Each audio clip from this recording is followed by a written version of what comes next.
Come back, I'll forgive you. Such a foolish man to say something so condescending. What is this man misunderstanding? I will never forgive him who dragged me down to the depths of hell. I am Jennifer. A perfectly ordinary housewife, turning 44 this year. Despite being busy with household chores and work every day, I'm fairly content. It's been nearly 20 years since I married George. Looking back, we've been through a lot. I was reflecting on my married life. Right after we got married, George's father passed away, and I remember being pretty busy for the funeral. Struggling to communicate with a difficult mother-in-law. Building our home. And then, undergoing fertility treatments. We didn't have children. Of course, we wanted them and we were trying. However, due to issues with both of us, we were not blessed with children, and after discussions, we decided to live our lives just the two of us. It would be a lie to say we don't feel lonely, but I have George. Having him has been a great support for me. I'm home. What's for dinner tonight? Tonight, it's grilled salmon. Found some nice fish at the store. Oh, sounds delicious. And George sits at the dinner table. This is great. Your cooking is the best, Jennifer. Really? I'm glad. Yeah, I'm really happy we are together. George said this, looking very satisfied. I'm also glad I married him. After all, I'm this happy. Speaking of which, my colleague at work is having their third child soon. As I was clearing the table, George mentioned it casually. Is that so? We'll have to prepare a gift then. Sorry to always make you do this. It's fine. It's part of being a wife. Nothing seemed unusual at that moment. But maybe George had already started to change by then. One day. There's a baby shower at my colleague's house this weekend, so I'll be going. All right, take care. Don't drink too much. Sure. And so, I sent him off on the weekend. A rare day off by myself. With all the household chores and cleaning done, what to do? Maybe I should go see a movie by myself. With that thought, I started getting ready. Then, the phone rang loudly. Hello? Jennifer? Is George there? It was my mother-in-law on the phone. George is out right now. Oh, where to? He's going to his colleague's baby shower. As I said, she was silent for a bit. Then, with a sigh, she said, You know, Jennifer, I don't like to say things like this, but it's hard for George too. What? To celebrate the birth of someone else's child when he can't have his own? He's such a kind soul. That's why you should listen to everything he says. All right? The phone was abruptly hung up. What was she really trying to say? My mother-in-law and I haven't had a great relationship since the beginning of my marriage. The final straw was probably our decision not to have children. A woman's worth is in bearing children, isn't it? Unbelievable. What did you marry George for? I've been told such things. Of course, it wasn't just my fault since both George and I had issues. But she probably doesn't want to admit that her son is part of the infertility problem. Oh well. However, she only calls like this occasionally and doesn't come over to the house. The frequency of these calls is maybe once a month, if that. I just have to bear it and let it go during those times. I wasn't too bothered and was quite laid back about it. I'm home. That day, George, who seemed to have had quite a bit to drink, came back around 7 p.m. Hi, you seem quite drunk. Yeah, somewhat. Usually, George becomes cheerful when drunk, but today he seemed off. He looked down, or perhaps he was deep in thought. I handed him a glass of water as he sat on the sofa. Are you okay? Yeah, thanks. He took and drank it all in one go. I saw the baby. So cute. Is that so? That's nice. Honestly, I'm still not used to hearing about children from George. We wanted them but couldn't have them. Every time we face reality, it feels like a thorn in my heart pricks me. I wonder if there's still hope for us. George slurred such words. What do you mean? By the time I managed to get the words out, he had already laid down on the sofa. What did he mean by that? Could it be he wants children? My mind was racing with various thoughts. He must have thought that temporarily after seeing the baby up close. Why take a drunkard's words seriously? I tried to calm myself down by thinking this way. But from that day on, George's behavior started to change. Hey, tonight's dinner is your favorite pepper steak. Oh, is that so? Usually, George would be thrilled, but his response was unusually tepid. Maybe he's tired from work. Maybe it's best not to pry too much at times like this. I decided to quietly watch over him. However, after a while, when I said, "Hey, I want to go shopping this weekend, could you drive me?" That's a waste of gas. Just go by yourself. But, carrying heavy things alone can be really tough. He clicked his tongue and said, "What a hassle." He would never normally speak like this. His sudden change left me bewildered. Hey, the food today is terrible. If you're at home, at least do some cleaning. Don't talk to me. George began to say things like this. Could he have developed some illness? I heard that personality can change with a brain tumor. I considered taking him to the hospital. But before I could act on it, he said something unbelievable. You want a divorce? Yeah. I want to start my life over. But why all of a sudden? It's not sudden. I've been thinking about it for a long time. I'm 42 this year. There's still time for me. Time for what? You don't get it. It's my last chance to have my own child. Since you can't have any, it can't be helped. I still have a chance. Then he had his mother, who he must have called over in advance, sat beside him. She chimed in. Do you understand your position? Why won't you step aside on your own? So that's it. I'm no longer needed because I can't have children. And that's why I'm being discarded. Realizing this made me feel like I was thrown into an abyss. Without saying a word, tears flowed, and I just sat there silently. My mother-in-law had a triumphant look on her face. Perhaps a daughter-in-law who couldn't have children was never wanted from the beginning. George will bring home a young and beautiful wife. Of course, to have children with her. It would have been better if she had pointed out my flaws. Then I could see room for improvement. But there's nothing I can do about having children. Faced with such words, what choice did I have but to agree to the divorce?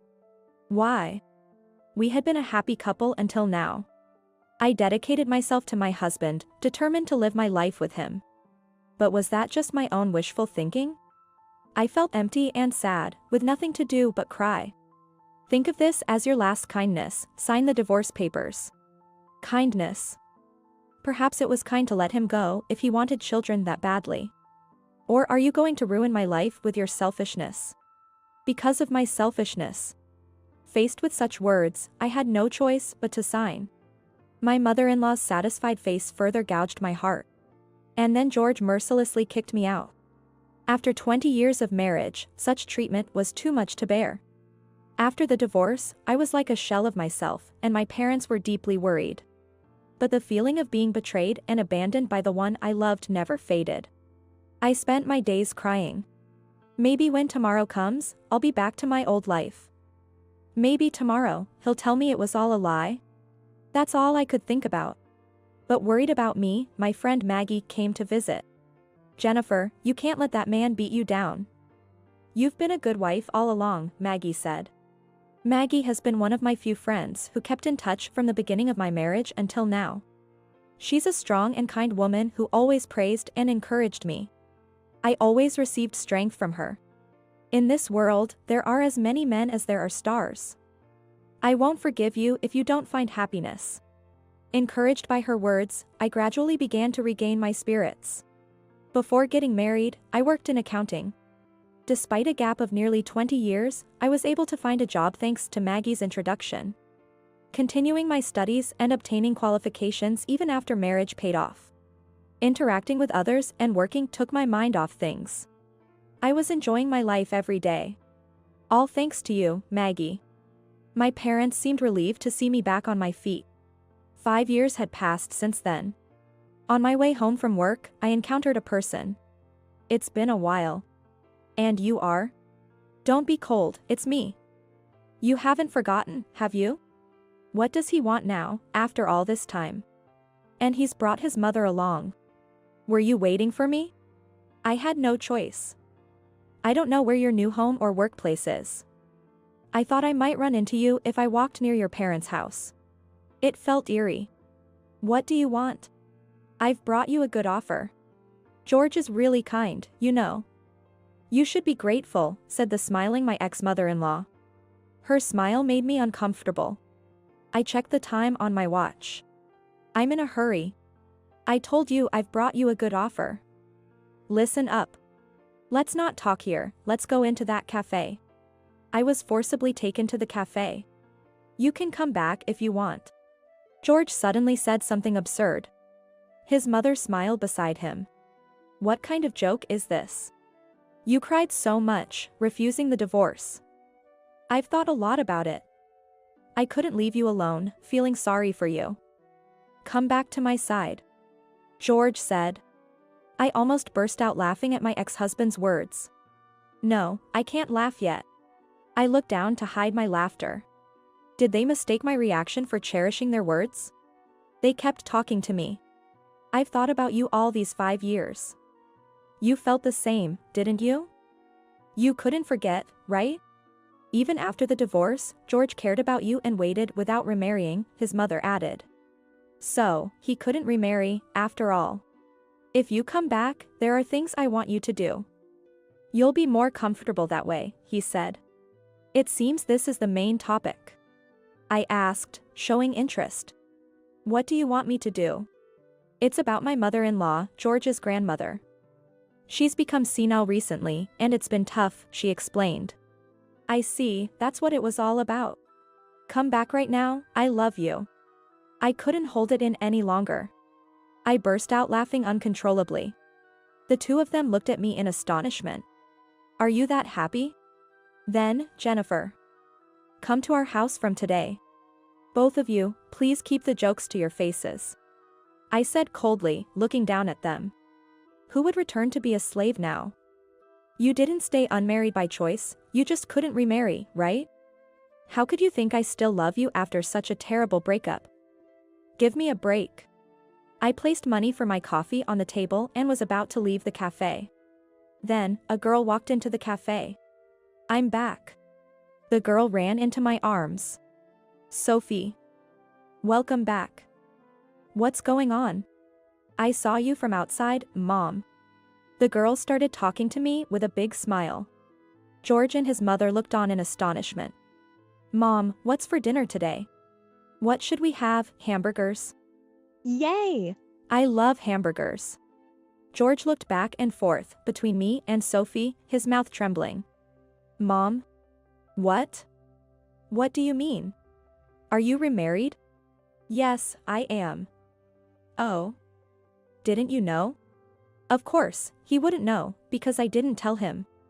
My neighbors were sworn to secrecy about my current situation, so they probably didn't get any information. It's a lie. It's a lie. You were so against leaving me. George was muttering to himself, head in his hands, saying it was a lie. Hey, how many years ago do you think you're talking about? It's been 5 years since then. Of course, I'd remarry. I asked Sophie to wait outside and approached them. But it's good that you came to visit. I really wanted to say something to you. I'm actually very grateful that you divorced me. Thanks to that, I met a wonderful person and even got to experience raising a child. Thank you for leaving me back then. I told them with a beaming smile. The look on George's face was so pale and comical as he opened and closed his mouth in shock. Seeing his face, I felt like I had cleared all the grievances of the past 5 years. Right after the divorce, my ex-mother-in-law had been bustling about trying to find a young woman willing to marry a middle-aged, overweight man. George, but she couldn't find anyone. Even if George had been younger, it would have been tough with such a mother-in-law. Despite asking acquaintances or joining mixers, there were no results. Their dream of a quick remarriage met with harsh reality. Then George's grandmother developed dementia. That's when my ex-mother-in-law must have thought, why not bring me back? Such foolish people. Why would they think I'd be happy after 5 years? I'm very happy now. Because I have a kind husband and a lovely 7-year-old daughter. I met my husband through Maggie's introduction and we started dating. We hit it off as both of us were divorced, and we eventually got married. I was worried about getting along with Sophie, but it's been almost 4 years since we remarried. We've truly built a normal parent-child relationship. There may be challenges ahead, but I will do anything to protect my daughter. Whether we're blood-related doesn't matter. Sophie is my daughter, after all.